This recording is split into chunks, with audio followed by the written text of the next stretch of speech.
Don't forget to hit that subscribe button and give this video a like. The flicker of candlelight danced around the room, casting shadows that mirrored the tumult within as Lucy's laughter filled the air with a warmth that felt both comforting and treacherous. I leaned back against the couch, a smile plastered on my face, masking the storm brewing inside me. Secrets lived in the shadows. I had no idea how soon they would be unearthed, brutal and raw like freshly torn flesh. It started as a harmless game night, a chance to unwind as we nestled into our cozy, shared apartment, filled with the smell of popcorn and soft fading music from our dingy little speakers. I remember it so clear, Lucy's eyes sparkling, her smile bright enough to light the whole room. But somewhere, lurking beneath the surface, darkness waited, ready to pounce.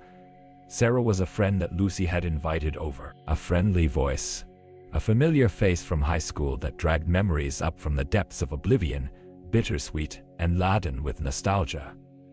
I knew her, but not well, a floating acquaintance of my youth. Game night led to more nights shared, laughter merging with conversations and wine. But the easy camaraderie was a thin veil, barely hiding the undercurrents of unease that revolved around Jay, Sara's boyfriend. Jay was a storm, unpredictable and terrifying.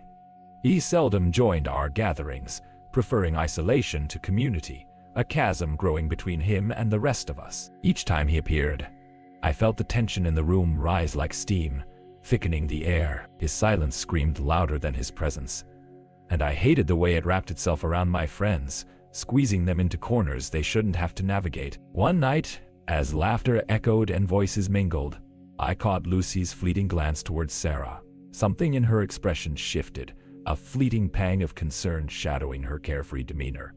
It was nothing, I thought then, but soon, that nothing morphed into the catalyst for chaos. Days later, as a muted autumn sun cast long shadows over our late-night coffee, I witnessed the unraveling of our little circle. The phone rang at an odd hour, loud and jarring against the backdrop of our nightly routine. Lucy answered, her face a picture of confusion, twisting into worry as she listened, the chilling whispers of Sara's distress echoing in the air. Then she put the phone down as if it burned her skin, turning to me with eyes wide and haunted. It's Sara. She needs us. Jay, he hit her. He shoved her and she fell. The candor in her voice cut through me like a knife, sharp and unrelenting. I felt bile rise in my throat, anger igniting a fire deep within. I wanted to scream, to rain down fury upon Jay, to make him feel the power of his actions, to pay for betraying the sanctity of friendship, the safety of women. But Sara, she was vulnerable, tangled in a web spun by her toxic relationship. We rushed over to her apartment, fueled by rage and concern. When we arrived, the sight twisted my heart with agony. Sara stood there, a fragile figure, tears streaming down her cheeks, a bruise blossoming on her lower back, like a grotesque floral arrangement. The hollow echoes of Jay's accusations rang in my mind, his sick suspicion, demanding she was cheating. With each shuddering breath, underneath the anger boiling in me, I felt familiar threads of unworthiness and betrayal slither around my own heart. I had sacrificed so much for my friendships, yet it seemed so easy for someone like Jay to trample upon the delicate trust that bound us. He thinks I'm seeing someone. I'm not. I swear. Sara sobbed, each confession punctuating the air with desperation.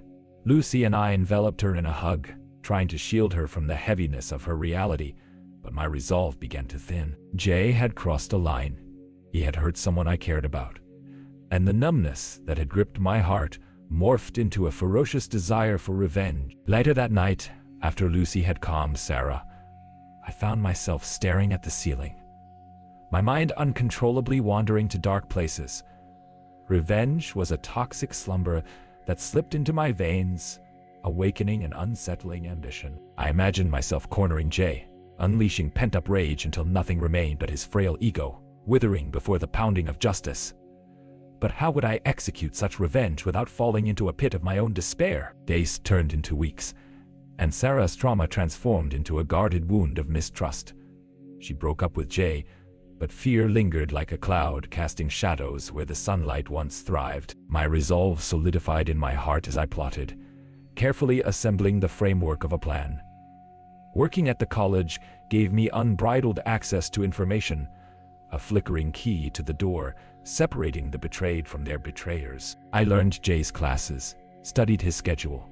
I withstood the weight of my conscience, quietly justifying each step I took. What is morality compared to the guttural pain of betrayal? Since when should the guilty escape unscathed? The last day for dropping classes loomed, seductive in its timeline, the perfect moment to execute my plan without drawing suspicion. I felt alive, driven by a purpose that had saturated my veins, blinding me to the consequences. I approached the administration building, the air thick with a sense of foreboding. My heart thundered, echoing against my ribcage as I navigated my boring student job, tugging at my sleeves until I was ready to strike. I needed blood, not in the literal sense, but the kind that severs roots, detaching Jay from his guise of safety. Phrases danced through my mind, words stricken dark and raw.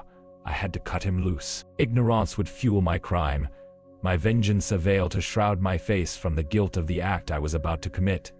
With each click of the keyboard, I retrieved Jay's student records, his information laid bare in front of me like an exposed nerve. I could hear the clock ticking, time ran thin.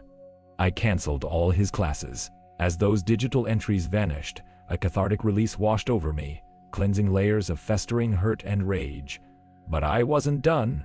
No, I had to make it hurt. I found all the electives that carried fees and added them to his profile, draping his educational future in shadows, leaving him with nowhere to turn. In those moments, I felt powerful, no longer just a silent observer of betrayal, but an architect of justice. The final click reverberated, sealing Jay's academic fate. I leaned back, breathless. I had orchestrated a symphony of revenge with each keystroke, crafting horror for a man who only knew how to dominate through fear. Little did I know then that the repercussions of my actions would stretch far beyond what I could foresee. In the days that followed, whispers filled the halls of the college, secrets twisting and twirling through the grapevine. I kept a safe distance, watching as Sara held her head higher now, the fear easing from her shoulders. Until that Tuesday, when she walked into the classroom as the door clicked shut behind her.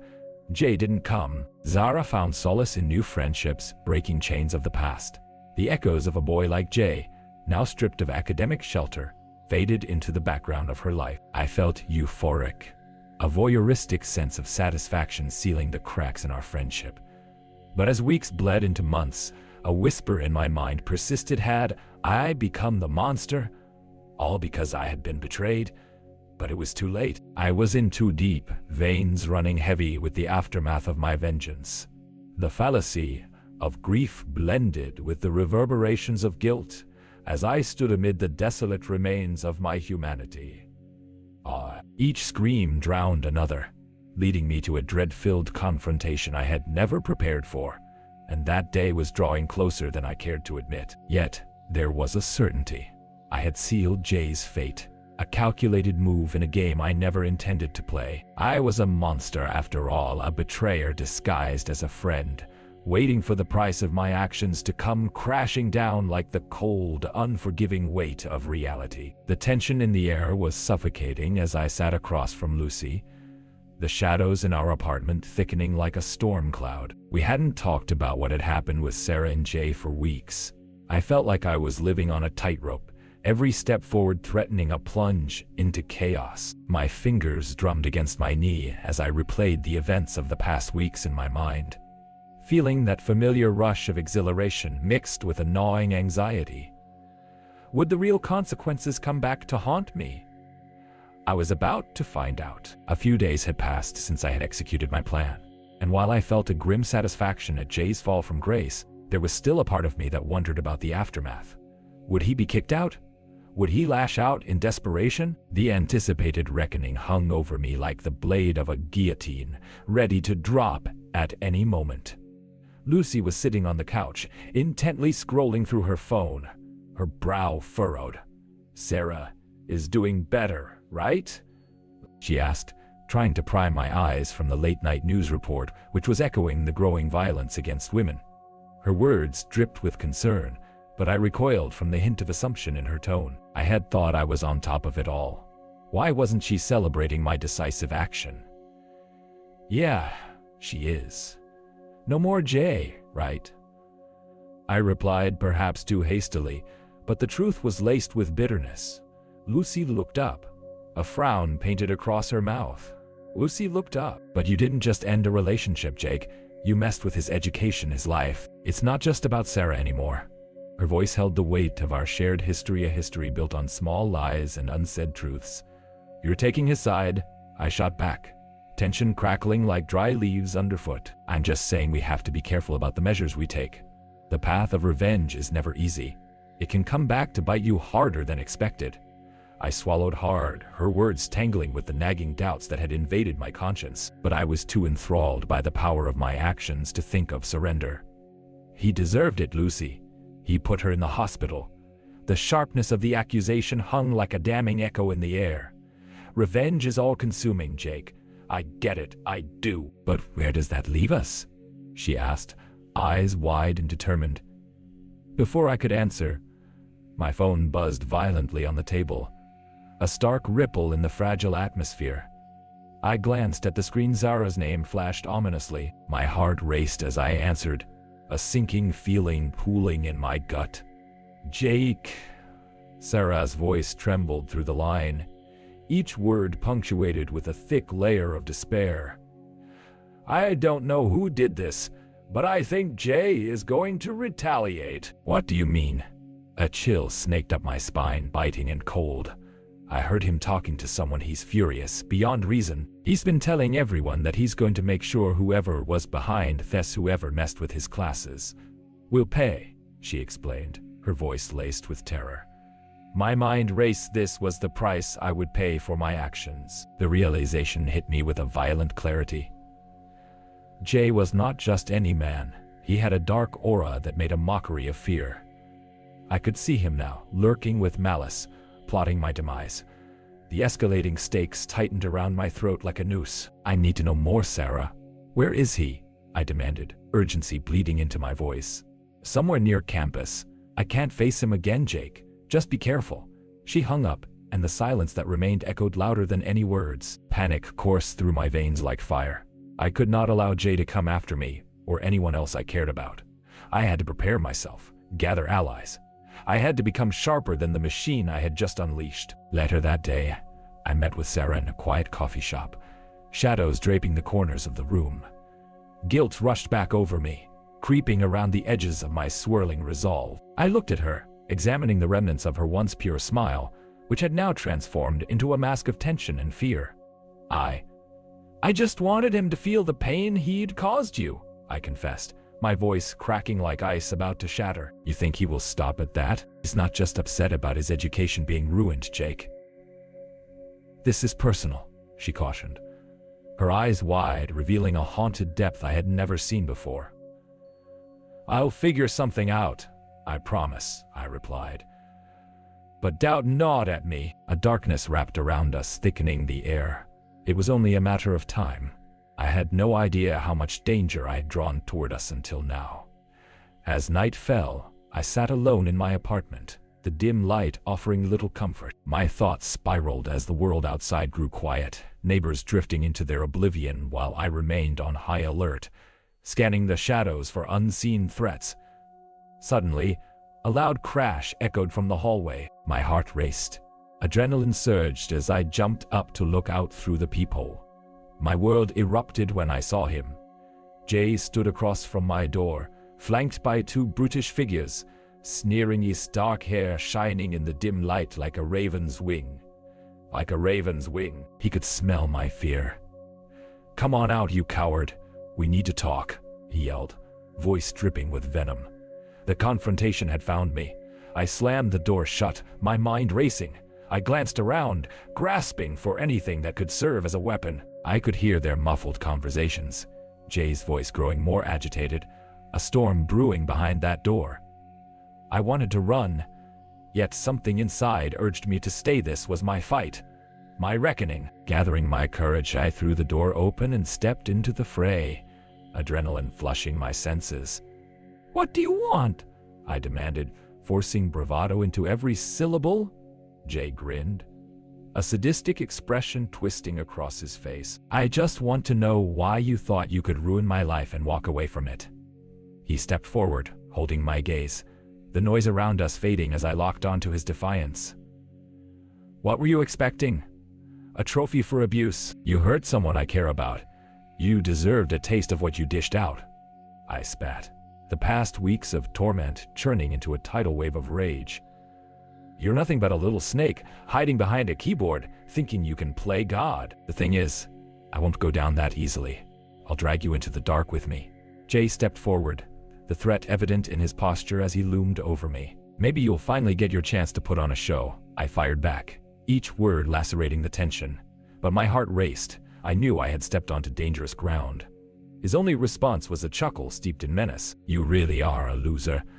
Not even capable of understanding what's about to happen to you. Just wait and see," he retorted, smirking at me through clenched teeth. An explosion of laughter erupted from his friends. My stomach turned as they exchanged savage glances. They were a gang, Nalians prowling, watching their prey. I could feel their intent like a palpable weight, heavy and suffocating. "Stay away from my friends," I warned, the tone in my voice wavering, but fierce enough to carry threat. "But make me," Jay replied, his smirk growing wider. I barely had any time to contemplate the meaning of his words before he pushed past, shoving me aside with brute force, determination igniting within my fury. I stumbled, barely recovering as Jay crashed through my apartment door, ripping open the sanctuary I had desperately tried to protect. Rage coursed through my veins. My friends' lives felt shackling now, being defined by this monster who could not be contained. "Where's she at? Where's Sara?" Jay spat, his anger radiating from him as his eyes searched for anyone in the shadows. My heart raced as I tried to formulate a plan amid the chaos unfolding before my bewildered eyes. "Enough! You're done with this game, Jay!" I shouted, stepping forward as my fists clenched. I'd let him think he had the upper hand for long enough. His grasp on me was depleting. "Game? This is way beyond some stupid game to me. You're about to learn what real consequences look like," he bellowed, lunging toward me, ready to unleash the full brunt of his fury. But that moment time seemed to slow down, my instincts kicking in as I ducked, avoiding the blow that would have sent me crashing against the wall. I felt alive, every nerve firing with purpose. I turned and punched back, driven by pent-up anger. An uncertain timey fist struck true, connecting with Jay's jaw. The grounds shifted beneath me, the thrill taut and sweet. The impact pleased me more than I could have imagined. For a moment I toppled the beast that had haunted my dreams. But Jay only staggered before solidifying once more, rage morphing into something darker. He lunged again, fury radiating off him like heat waves, catching me off guard this time. He shoved my shoulder, the force sending me stumbling backward into the wall, pain flaring through my senses. The floor seemed to rumble beneath me as his friends circled like vultures, hungry for descent into violence. But there was no turning back now. As they advanced, taunting, I fought back every ounce of fear and stepped forward, fueled by the storm of anger. "Not this time, Jay!" I yelled, swinging once again and connecting with his stomach. My victory was snatched as he clawed me back, rage igniting in his eyes, fury spiraling into darkness. As he swung for me, I ducked. However, the force of his fist grazed my face. Pure adrenaline surged through me, pushing me to retaliate harder, faster, relentless. We grappled as shadows blurred around us, breaths heavy with agitation, and somewhere in the distance, I could see Sara's terrified face. She deserved liberation from the chains that bound her, and I had to deliver it despite the chaos surrounding her. Just as he aimed for another strike, I continued to fight back with every ounce of strength I had until a voice from behind shouted, sending both of us staggering. "Stop it!" Another voice echoed. The college campus security officers had arrived. They halted the escalating violence just as it threatened to spiral into full-blown retribution, separating us seconds from a personal apocalypse. As I stood there, fists raised, breathless, adrenaline coiling while Jay was held back, and called out to me, a combination of disdain and anger spilling from him. "You have no idea what you've just done," he spat, fury dripping from his words like venom. "Get ready, you'll regret crossing me." I would remember those words, each syllable tweeting a warning of what lay ahead. My heart beat with a strange thrill laced with dread. This was only the beginning, a prelude to the real war that loomed as my actions echoed into the night. Fate had taken its turn now. We were all players in a twisted game fueled by betrayal and raw emotion. Glancing at Sara, I saw her trembling, holding on to the edge of hope, and it pushed me through the haze of fear engulfing me. Just as the officers pried Jay free and the world around us quieted, I realized that the scars of our confrontation would only deepen. My heart thudded in my chest, echoing a chilling certainty. Somewhere deep within, I understood the magnificent delusion I had. Spoonie wasn't finished with Jay. This was just another chapter in our story of betrayal, and I refused to become a memory. What I had unleashed would ripple onward, causing havoc beyond what I could fathom. Standing braced in that moment, I committed myself to what would come next. The game was afoot, and I'd make sure the world knew who bore the wound of betrayal. I clenched my fists, ready to dive deeper into the abyss that awaited me. But as I turned back to try and protect the remnants of my friends and our shared history, a dark realization settled. I would need to be far worse than Jay ever was, because the thirst for revenge was insatiable, and I was prepared to risk it all to ensure retribution claimed its due. Enjoy your ride, Jay. The real nightmare is just beginning. Don't forget to hit that subscribe button and give this video a like.